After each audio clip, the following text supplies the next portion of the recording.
All right, welcome to another episode of Political Animals, where we always bring you an analytical perspective of geopolitical activities going on around the world. I am Mustafa Janadu in Northern Virginia near DC. I'm the cynical one. I'm here with Kune Williams in Lagos, Nigeria, who's hopeful but probably getting more cynical based on the conversation we had a second ago. How's it going, Kune?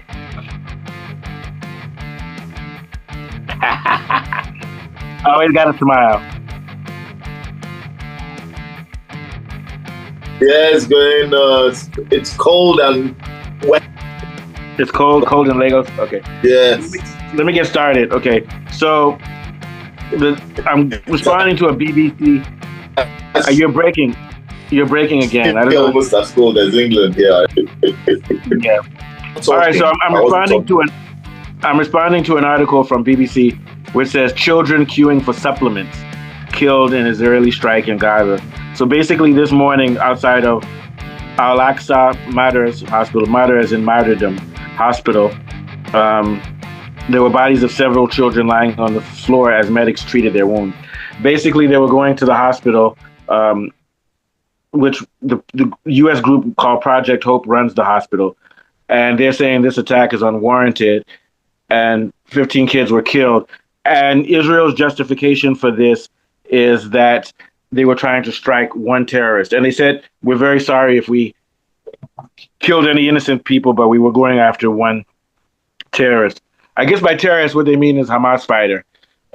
This excuse that Israel uses is getting tired about they're going after terrorists and then they're killing human children. It's clear that they're weaponizing hunger and they're using genocidal tactics for whatever reason, whether it's to beat Hamas or not, it doesn't matter. What they're doing is illegal. Now, Kunle, you were mentioning before, I think IDF has been having some problems with Hamas. Hamas killed, I think, 7 of the IDF troops yesterday. So what's becoming clear is maybe what Israel wants is they've claimed that for a ceasefire, they want Hamas to surrender. And then they'll stop killing the women and children. So you might have been right in that they're frustrated because they're not winning tactically. So they're killing civilians, hoping that will make the Hamas resistance cool down. We don't have reports of how well Hamas is doing there because the media is cutting it off. But maybe these guys are struggling and they know that the only way they can actually take all of Gaza and that area is once the resistance ends. So what they're doing is they're going after women and children. What do you think? Yeah, that to clear the Gaza area. They keep thinking they've cleared it, and Hamas keeps popping up and nicking a few of their soldiers. It's a never-ending fight, and they're never going to wipe Hamas out because Hamas are basically Palestinians who have taken up arms that's left alive to fight violently against their annihilation. Because, I mean, right now they're fighting against being annihilated. They're not fighting for any other reason. And what happened with the attack at the hospital, as you can see, there is no visible condemnation. There is no public outcry from the governments of Europe and America. You're not seeing them come on TV and strongly condemn these killings. They don't even mention them. They're not even news for them anymore. But if somebody shouts death to the IDF, that's what they consider to be newsworthy and dangerous, not the killing of children. And the populations of the Western world and the Arab world grow increasingly angry and with the undertones of anger.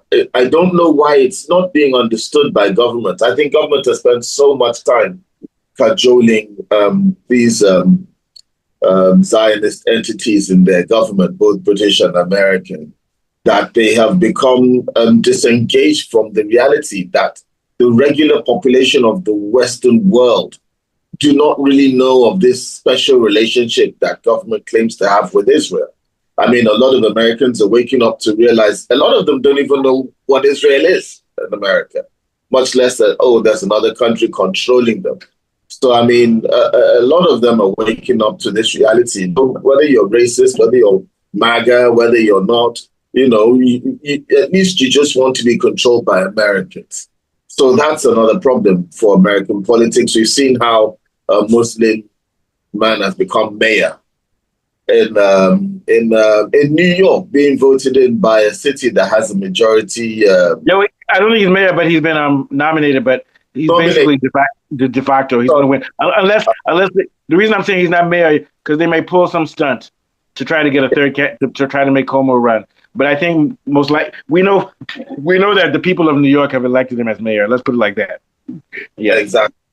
So there is a wind of change. There's an undercurrent wind of change showing the disparity between governments and their people. But we haven't yet been able to see political parties in Western Europe with sufficient strength for people to get behind to actually be like, oh, this is why we need to back these people. Because any government that supports primarily the people before a foreign entity such as Israel will be able to do what is best for that country and in its interest in doing well in the world economy without having to be detrimental to other states. Because Israel has an aggressive, hateful nature that destroys its enemies and sees everyone as enemies as opposed to friends. And I don't know what it is. I have the feeling that, and I'm going to say, we know the Holocaust wasn't a myth, but there's a mythology in Israel taught to young children that they've been treated so badly and that they've suffered so much that now they have to make other people suffer. So I think the educational system in Israel said, oh, the Arabs are now out to get you the same way the Nazis did. And I think they're taking it out on the Arabs, their angst of what was done against them by the Germans. And the funny thing is that the Germans are helping them destroy the Arabs by beating up and assaulting people who do pro-Palestine things. So it's like something's wrong with Israel. They've taken this mythology that the whole world is out to get them and the Arab world is trying to destroy them. And because they dance on the grave of Palestinian children, they actually have parties and stuff. Yesterday, they had a party in the tomb of Joseph. So there's something about these people that they've been taught and where they think that them killing Arab people is a way of making up for what was done to them. And a lot of these people, it wasn't even done to them. They're Eastern European kids who weren't killed in the Holocaust. They were just displaced to Israel, but people tell them, oh, your uncle, your auntie died. Some of them don't even have relatives who are true Hebrew or Jewish people who died in Europe. You understand what I'm trying to say? And I believe that Britain and the US, they were created this way. They were created, the US and Britain created monsters. When they teleported, when they moved all those Eastern Europeans to Israel, from young day in school, they made sure that they turn them into people who hate Arabs. Sorry, continue. Yeah, it's a similar theology to what happened, as you said, with Nazi Germany. If you look at Mein Kampf after World War I, where Hitler wrote how the German people had been greatly wronged by the world, which is why World War II had to happen. And they have decided to transcend this same theory into writing their own hateful theology, and they have replaced the Jews with the Palestinian. It's the same playbook. This is a playbook that goes back to the beginning of white supremacy. So what they did was they made the Germans feel like they had been humiliated after World War I, and it was the Jewish people's fault, and it was the British people's fault. Then afterwards, after the Holocaust, they taught the Israeli people, they moved them to Israel, to Palestine, or to that land in the Middle East, and teaching them the same thing. My next question, who's going to be next? Who's going to be next? Who is going to be? We don't know. So it's for these reasons that we need to look at how we manage ourselves in this conflict. What's going to happen at the end of all of this? Because it will come to an end. There will be an end. My only prediction, and I hate to say this, if you look at the way the world is working, I don't think we're going to have a nuclear war, but we're going to have a world war. And I think the world war has already started. It's a hybrid war. Terrorism, what's going on? Ukraine is basically the European front of this war. Iran is part of the front. We're having a war now, and this is a war between BRICS nations. And, BRICS nations aren't fully in yet because they don't realize that the attack on Iran and the Middle East is an attack on them. China and Russia don't realize that an attack on Iran and an attack on Palestine is an attack on them, because what these people want to do is control the Middle East, control the oil, and destroy China's goal for Silk Road. And if you destroy the Silk Road, it's going to affect Russia's economy too. So I think what we're seeing now is going to be a 30 or 40-year long war. And the way the West is going to lose is that they're just not going to have any more money, and they'll have to back off and change their tactics or change their approach to living in the world. They're going to have, in other words, when the West loses World War III, it's not that they're going to be destroyed. It's going to be that they're going to have to agree to a multipolar world because they have no choice. America will eventually be starved out by China because China produces all the production in the world, food and everything. China's becoming more and more the center for producing goods and raw materials. America isn't. And at some point, America is going to have to beg China to take off. China's going to do sanctions on America, and it's going to bring America to its knees, because the global South is the productive center of the world. What do you think? Yeah. Actually, the way I see it, yes, the global South is going to dominate the Western world, but it's not going to be by war. It's simply going to be by immigration and population. Oh yeah, so it'll be a gentle. The way, for example, that's how the what do they call them? A lot of people wonder what happened to what were the humans in the humans that were very big in the West. What do they call it again? The Neanderthals. Neanderthals. They weren't beaten by Homo sapiens. They were just phased out slowly genetically. That's what's going to happen. Yeah. Yeah. Or even in ancient Rome, the way the Christians came in and they phased out the ancient gods of Zeus. Yeah, paganism. Yeah. Simply by living by Christian doctrine of don't do orgies, don't community, and just living healthier lives. Because their religion made them live healthier lives, they outlived the Romans. Yeah, like don't tell your 13-year-old son to cut off his dick because he wants to be called she. Yeah. I'm serious. Western culture has become so hedonistic, like the Romans, and bloodthirsty. They enjoy watching Palestinian kids get killed. Go ahead. Yeah. Yes, and that's why it's going to get overtaken, because it was the peaceful nations that lived longer, healthier lives and took over these bloodthirsty, hedonistic cultures. And that's what's happening now with the global South. And the rise of Islam is a massive, powerful indicator in the West. And it's not that Islam is increasing in the West. It's that more immigrants from the global South who are Muslim are going to the West to settle. Yeah, because of what they're doing to the Middle East. Yes, and they are reproducing because Western countries are aging and their children are not reproducing. They're becoming more entangled in their own personal selves and personal beings. And they're doing well in school. Same thing, like, for example, in America, did you know that the highest earning group of people is actually Nigerians in America? The highest. Now, blacks earn less, but that's because it's brought down by Nigerians and Ghanaians. So what I'm saying is that a lot of Nigerians and Ghanaians and people are moving to America, and they're doing well in school, because you know how our parents are. Like my wife, she stands in front of my son. If you get A-, I will beat you. You understand what I'm saying? It's a culture. If you come home with a B, your parents beat you in Nigeria. You understand what I'm saying? And then but the American kids like, oh son, I understand. You're on Instagram. I believe in your freedom. Also, tomorrow we're going to turn you into a woman. Do you see what I'm saying? So the Western civilization doesn't have a evolutionary, what I mean by pro-evolutionary, they're not promoting family values. Part of family values is also do well in school, have clean way of living and everything. What do you think? Yeah. So no. The family values mean that most of these immigrant families, both parents are there raising the children. So when you have both parents raising them, or even when you don't have both parents raising them, you have a family system where there's a family figure that's always there.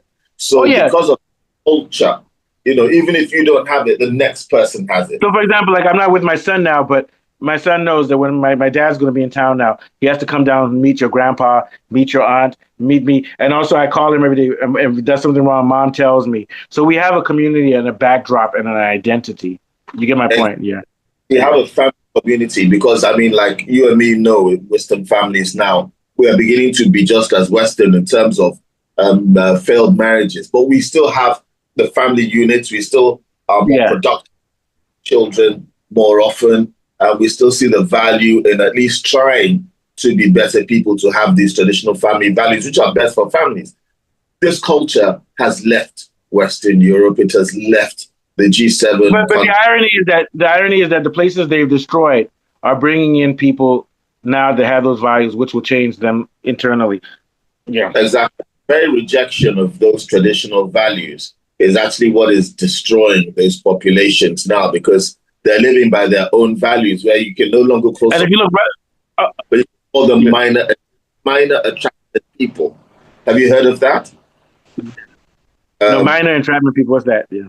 Yeah, that's a pedophile. You can't call them pedophiles anymore. Oh yeah. So they're pedophiles is almost becoming part of LGBT system. Yeah, that's bullshit, right? The LGBTQ. I think it's part of the Q. It's not. I don't. It's part of the Q or plus. All right, that's the bullshit. All right, so we're gonna round up, but basically what I'm saying, and I think we can agree. Let's get back to the topic. This was a good derailment, actually, because it's good. But the topic is that clearly Israel is killing women and children because they're not able to stop the resistance movement in Palestine. They may be killing more Palestinians, but even for them to lose 7 or 8 soldiers, it'll even be more if they try to. They can't occupy Gaza. I guess that's the point I'm making. The only way they're going to occupy Gaza is by killing everybody in Gaza. And before that happens, the rest of the world will revolt. Same way in New York, Arab people voted in that Arab guy. And also Arab people voted in Trump because Trump said because they wanted to get revenge on Kamala Harris and Biden for bombing Palestine. And they thought Trump would end that. So around the world, people who are Arabic and people who are black will not allow Palestine to be wiped out. I believe that. What are your last thoughts? Yeah. My last thoughts on this entire parade and fiasco and this genocide and all these things going on in the world is that Israel and America are going to try to manufacture a false flag.